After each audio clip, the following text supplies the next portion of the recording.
and to make sure there's clarification, sometimes we use the word "we" a lot, but that proposal goes to management, and you are in negotiations, not a board.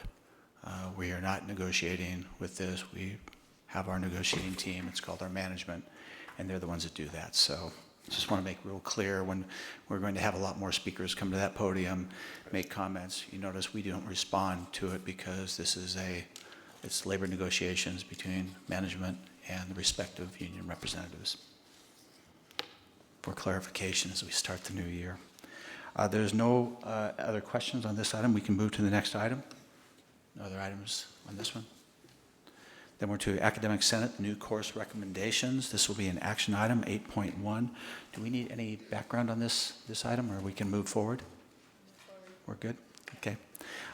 Unless there's questions, I'll entertain a motion to approve. Move to approve. Motion by Trustee Aranga, second by Trustee Clark. Any questions on this item? If not, all those in favor, please indicate by saying aye. Aye. Opposed?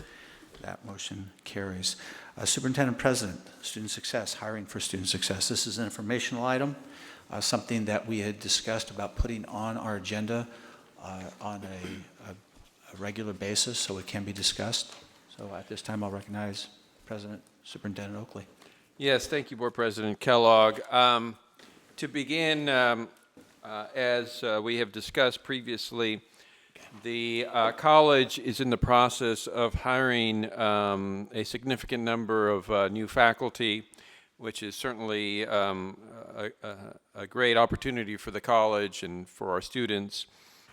So one of the questions that had been raised was how do we recruit for faculty that embrace student success, that understand the students that we serve, that understand the experience of the students that we serve, and that will embrace bringing those students to the achievements that they wish to have here at Long Beach City College. So for that, I've asked Vice President Delgadio to briefly talk to the board about what we put in the faculty profile, how we do our recruitments, and certainly if our Academic Senate President Dana has any thoughts or reflections, feel free, Dana, along the way. But this is just some introductory information. Vice President Brock is not here at the moment, but she also participates in the hiring of all faculty. She participates in the final interviews with the committees of all these faculty positions, and is again looking at these issues, particularly those raised by the board, those issues raised by our faculty, to ensure that we're getting the very best faculty that we can. So with that, I'm going to turn it over to Vice President Delgadio. Thank you, President Oakley. We have just handed out to you a couple of documents. One is titled Position Title, and that is a job description, a template of a job description, faculty job description, that is.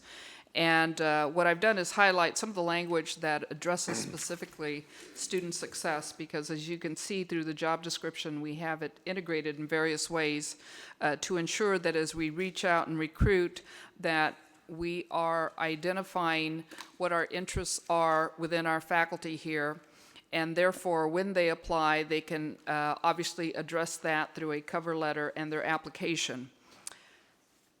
You'll notice where I've highlighted in yellow specifically, there are issues there being addressed as it relates to student success in teaching, student success initiatives they've been involved in, pedagogy as it relates to student success, and student learning outcomes as well. In addition, toward the bottom, one of the items that is being included this time around as we go to recruit for 41 positions is a supplemental question, which really is a writing exercise whereby they're asked to provide written information as it relates to how they incorporate elements of student success in their teaching, as well as school and college-wide efforts. So this is the job description we use. This is a template. The departments can actually add even more criteria for desirable qualifications. So this is a dynamic document, but if they see fit to add more language related to student success, they could still do that.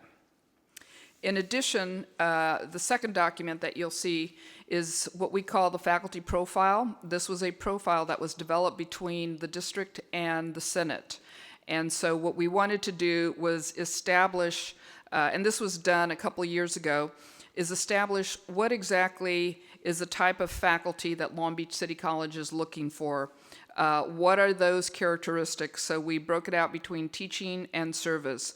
And you can see again the language in yellow that speaks to student success, their commitment to student success, their ability to create a dynamic learning environment that values instructor-student interaction, their ability to effectively engage with and facilitate authentic learning for students of diverse backgrounds, which of course our institution has a tremendous diversity of backgrounds, cultures, and experiences.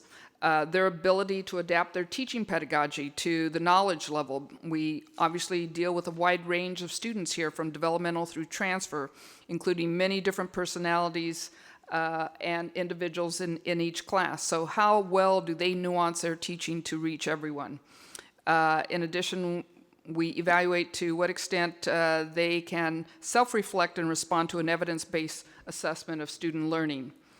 But in addition to that, in terms of service, we're also looking to see what their commitment is to serving the needs of students, of the department, the college, and the community. So an individual who's fully committed to the endeavors that we're engaged in here at Long Beach City College, and as well as their ability to work across disciplines and leverage the student support resources that we have to help support students. So this is another item that we use to train our screening committees with. This is a document that helps inform what the questions will be in those interviews. The other thing that we do with our faculty selection committees is we help them write interview questions and help establish criteria. So we are at every phase helping the faculty, helping our screening committees to work through these issues and help them stay abreast of what our priority needs are. Are there any questions? Thank you. Questions, board? Chair recognizes Trustee Aranga. Yeah, I'm very pleased to see some of the changes in these applications and in your job descriptions. Just a question in regards to the training that takes place. Will HR be responsible for that training, or will that training be provided by the departments themselves? I mean, who's doing the training? HR is actually doing the training. And we work in close collaboration. Marilyn and I, our Vice President of Academic Affairs, work closely to ensure that we're highlighting what those specific priorities are for academic affairs, but it's HR that goes in to do the training. And I'm also concerned, obviously, with the last diversity report that we got that I was not very pleased with. I'm also concerned about the diversity and the makeup of those selection committees. Is that going to be a focus of getting those committees together?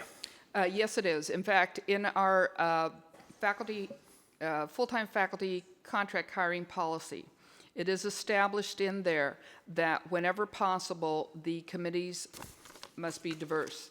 And in our world today, here at Long Beach City College, today it is possible to create diverse committees. So the department heads have been noticed that the expectation is that our committees be diverse. And the policy also requires that if diversity is needed, that the Vice President of Human Resources can step in and help create that diversity if a committee should come forward that isn't diverse. Very good, thank you. Mm-hmm. Thank you. Other members of the board? Student trustee. Chair recognizes the student trustee. Thank you.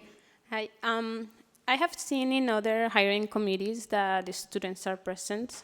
I don't know how it works with the hiring of faculty, but I would like to know if are you required to have some student representation just to notify the student leaders?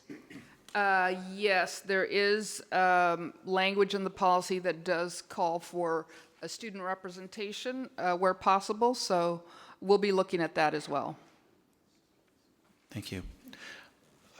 Any other questions? I appreciate the report because as we're moving forward, when we talk about student success, it can mean many things to many people, so I want to be very clear what we're trying to achieve as a board. And so I appreciate the update in the report. And I know members of the college community, they are also looking at how they become much more informed on what really is student success, and they're looking at, they're going on some webinars, things of that nature. So I appreciate the fact that everyone's starting to have a better understanding of what student success is and how it does get incorporated into all aspects of the college. Yes, and we see this as a means to help educate and inform our faculty and staff so that everybody begins to understand what student success means and what it looks like. Right. I would be remiss if I didn't acknowledge the work of the Senate as well, who helped in developing much of the material that you see here. So certainly the leadership in the Academic Senate has been with us the entire way, so we're hopeful that we will be able to recruit the very best faculty who represent the students that we serve. Thank you. Other questions at this time? None? That was an informational item. We will move on to the next item, which is under Academic Affairs. This is the Career Technology Education Advisory Committee update. This item is informational. This item also came about from months ago where this board requested that this be agendized just so we as a board can track what is taking place with these advisory committees, if they are meeting, what they are meeting about, and who is in attendance, such as those items. So President Oakley? Yes, this report will be given by Executive Vice President Bynum, and I'll turn it over to her to lead us through the update. All right. Oakley and board members. I'm going to do this on behalf of Dr. Brock. You should have a handout here that details the committee meetings that we've had so far for the career technical education programs. We've really had a robust series of meetings so far. We've held 8 of them, and in those 8 meetings, there's been over 200 industry and business representatives in those meetings. You've got here some of the summary notes and recommendations that came out of each one of those individual meetings. Some of the highlights and the themes that surfaced on those, let me just kind of detail those for you real quickly. Of course, new curricula that is aligned with what's going on in industry currently, alignment with the 4-year schools, creating stackable credentials and career pathways, developing feeder programs K through 12 to community college as well as into the 4-year schools, looking more at industry certifications and specific standards, national standards for industry certifications for a lot of the career technical education areas, making sure that the curriculum is multidisciplinary in approach, meaning that there's a wider scope of skill sets that are needed that go beyond sometimes just a particular CTE program, and that gets to the issue of cross-fertilizing career technical education programs and industry clusters. More academics, a higher level of academics in courses, as well as an infusion of technology, and also an infusion of business skill development. Many of the students who are in CTE programs actually want to have their own businesses, and so there's business components to that. There's been 8 programs, 8 meetings that have been held so far. Thus far, in the spring, there'll be another 9 programs that are scheduled to have their meetings. So by the end of the academic year, every one of the CTE programs would have had an advisory committee held. Anyways, there's some information here in this handout. I'd be happy to answer any more questions you might have about this. Questions, members of the board? Chair recognizes Trustee Adanga, Yeah, I was just followed by discussing. Trustee Otto. I'm sorry. No, I was just discussing with Trustee Hutto, where are we with our AB 1040, 1440 with our certificates and degrees that for transfer. I know that we had a number of programs already in place, and I am aware that we are making progress, good progress on that, but is there an update that we have on that? Yeah, I know, maybe Dana, you can help me out with this. I think that we had quite a few number of programs, transferable programs out of the gate, but I'm not sure what the current number is. Are you aware by any chance? I don't have the number in front of me, but I know that curriculum is actively working on building all of the programs that we can. There's quite a few things that have been set at the state level, and so we're working to build our programs to meet those because they're the most meaningful for students. So the work's going on every day. Exactly. And We might have and about that's- 11. Yeah, President Kellogg, if we can put that on the agenda for future reports, appreciate it. Absolutely. I'm sorry, Trustee Otto, did you have a comment? I just wanted to make the comment that, it's good to see that this is progressing as nicely as it is. That we've said since, I believe, 2007 as trustees, that one of our goals was the modernization of our career technical education program and acknowledging how important career technical education is in community colleges in general and at Long Beach City College in particular. But it needed a lot of work to make the programs better. A lot of it had to do with the advisory committees and whether they were good advisory committees that were in sync with what was going on in these areas. And it looks like we're starting to systematically go through the programs that we have. But most importantly, it's so important that what we do is consonant with our mission, our educational master plan, the goals of the superintendent president and the trustees, because that's very important to how we're evaluated through the accreditation process. It's not the end-all, be-all of what we do, but I was in Sacramento within the last month and talked to a woman who works for the ACCJC and specifically asked the question of the importance of alignment between what it is that we say we're going to do and what it is that we're actually doing in the documents the self-study documents that we're working on right now for upcoming accreditation, and then the evaluations that will eventually go on. They want to know whether we're really considering what it is that we say we're going to do and in what it is that we actually do. And this obviously fits in with what all those mission statements and college plans are. So I think that's great. You know, Trustee Otto, I think also to your point about alignment, the Career Technical Education Assessment process, which we are still continuing, we've been doing that for the last 18 months, has now built into the planning, program planning and review process, a different set of questions to be able to get to some of these issues about alignment, advisory committees, stackable credentials, those kinds of things. And so I think you'll probably see much more of an alignment that shows up in some of our program planning that comes out in the future. I mean, I can see that we're already working towards and have 48 committee members on this computer and office studies cybersecurity program, which is something that we just recently made a commitment to, and that sounds like we're getting off the ground running in a very responsible way. We have a new faculty member, and we've got a new grant that we're working on with that faculty member, and that program will build out in the next couple of years. Because there are jobs out of that program. Just real quickly also, Trustee Uranga, to your question, we do have 11 transfer programs. I can name them off if you like, but okay. All right. I was looking because, as I mentioned prior to this item being discussed, how this came about, because the fact that full-time faculty members have the responsibility, the burden of maintaining these advisory committees, which are critical to outreach into the community, to the businesses that they are affected, and also to really stay cutting edge on how they can best serve their students.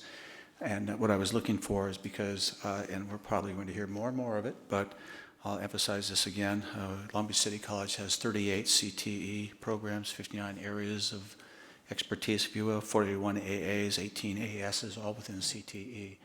So the misnomer of hearing that we don't offer, and we've said it repeatedly, if you want to take a welding class, take a welding class. If you want to take photography, take photography.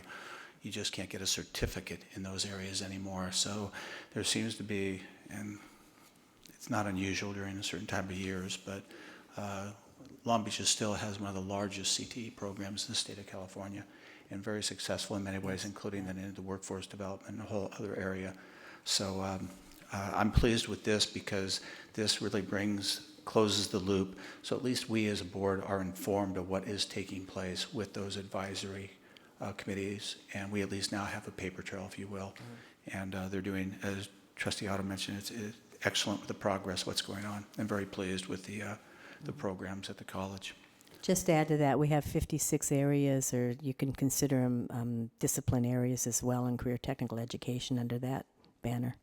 Yeah, it's quite a robust programs. Any other questions at this time?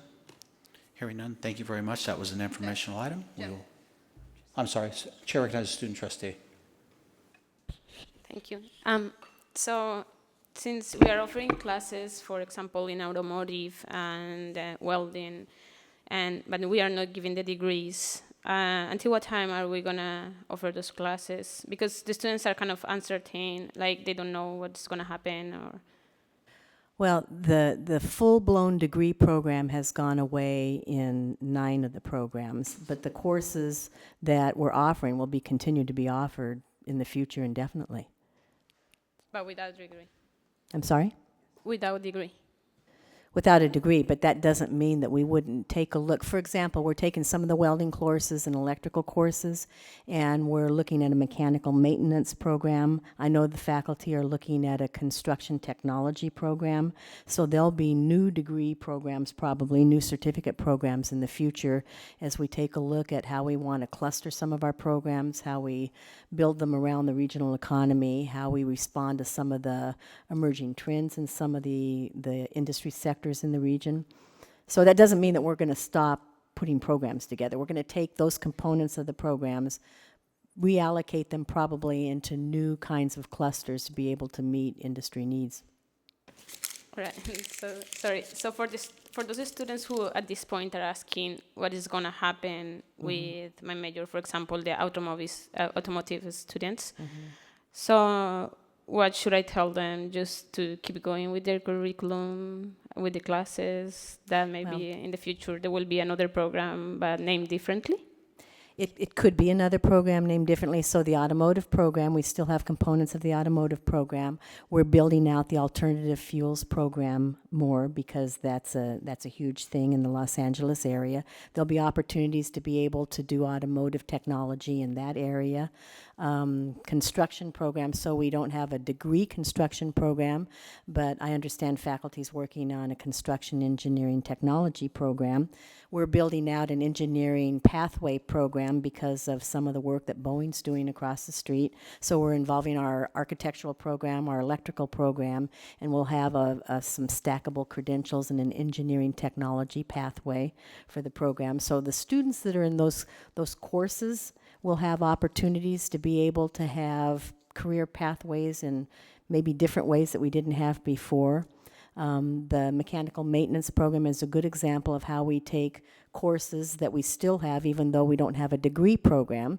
The Port was not interested in a degree program in welding, for example, but they're interested in a mechanical maintenance certificate that has components of welding and electrical and construction and those kinds of things. So part of it is, and that's why it's important to have these industry advisory committees also, Andrea, because those advisory committees can come in and weigh in and let us know and let the faculty know what is needed and where it's going in the workshop. So mechanical maintenance will probably be built out in a way that has components of all of those things in it.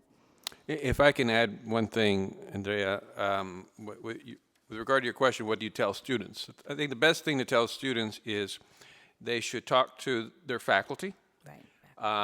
And they should talk to the counselor in that school. So, for example, the counselors are divided into schools and have specific knowledge about things that are coming down the road in those particular career pathways. So I think in addition to what Executive Vice President Bynum said, I think I would encourage students to talk to the faculty in those programs about what they're thinking about doing, what they're doing with their curriculum, and also to meet with a counselor dedicated to career technical education. Thank you. All right. Thank you. Good questions. No other items or no other questions on Can this I item? make one other point that I think may be obliquely relevant to what Andrea's question was? And that is that as we went through these reorganization processes in the last year, one of the things that we did was evaluate programs based on graduates and whatnot. Let me give you an example with the architectural drafting program. People were taking courses in architectural drafting, but we didn't have as many graduates from those programs. And I said, why is that? Well, what we found out was a lot of them were being hired after taking 2 classes, even 1 class, because they had enough skills to get a job, and therefore they were successful in what their education goals were. It's the same thing in many career technical education classes. If you take some classes, some people don't want a degree, and some do obviously, or a certificate. They want is a work opportunity. And so if you work with the counselor, if you work with the faculty, and the faculty are involved with these advisory committees about what's going on in the industries, people may be able to gain employment, get better employment than they had before, just because of the classes they're taking, even if they're not in programs right this second that are now leading to degrees. It's a very robust career technical education program, because many, not all, but many of the classes that were being offered in fields that were reorganized are still available. Thank you. That was an informational item. We move now on to the students, ASB president. Yes, Dr. Peterson is not with us tonight, so I have the pleasure of introducing our ASB president to give his report. Marco? Thank you. Marco, welcome. Once again, thank you for having me. Good evening, Superintendent President Oakley, Board President Kellogg, and members of the board. It's been a few weeks since I have been up here and spoken to you about the events that have gone on in student life, but I'm glad to be here today and speak to you on behalf of the ASB and student life. The PCC Student Life is winding down the semester with this last week of student group meetings and celebrations. The PCC Club Senate, Cultural Affairs, and Student Council held elections for the new officers for the spring semester. PCC student groups also participated and enjoyed Student Life reception on December 3rd and the ASB banquet on December 5th. Both events were a success and were held at the Grand Event Center. In the upcoming semester, Join a Club Day will be held on February 9th, along with the Coaches versus Cancer basketball game. And on February 18th, the PCC will hold their very own Join a Club Day as well. The PCC and LAC student leaders are ready for the spring 2014 semester, and we look forward to another successful semester at LBCC. Thank you for your time. Thank you very much.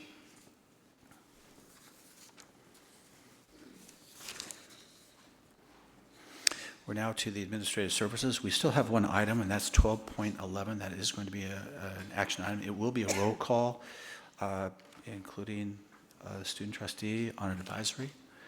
This item, for background, and then I'll entertain a motion that the Board of Trustees, this is a resolution to authorize the issuance of 2013-14 tax and revenue anticipation notes called TRANS for the district by the Board of Supervisors of the County of Los Angeles. Background on this: for over 27 years, Los Angeles County Schools Pooled Financial Programs has issued TRANS for short-term financing to over 63 Los Angeles County schools and community college districts, due mainly to continuing deferrals from the state and the unpredictability of property tax revenues. We are anticipating, we as in Long Beach City College, anticipating a potential cash flow deficit during the 2013-14. Short-term TRANS funding will help the district to operate through those periods without cash deficits. So this is also issued part of the Los Angeles County Schools Pooled Financing 2013-14 Tax and Revenue Anticipation Notes Program, and covers the fiscal years 2013-2014, 2014-2015, and will be repaid in fiscal year 2014-2015. Very technical, I realize, but if any questions for Vice President Gable, but if not, I'll entertain a motion to approve this item. Motion by Trustee Clark, second by Trustee Bowen. This is any questions at this time? If not, I will ask Madam Secretary if you could call the roll. President Kellogg? Aye. Vice President Clark? Aye. Member Bowen? Aye. Member Otto? Aye. Member Uranga? Aye. The Student Trustee Donato advisory vote. I abstain. Thank you. We're now on to the Pacific Coast Campus. I have no items. Next item, College Advancement Economic Development, and this is the Loan to Contract and Community Education Fund. This is an action item. President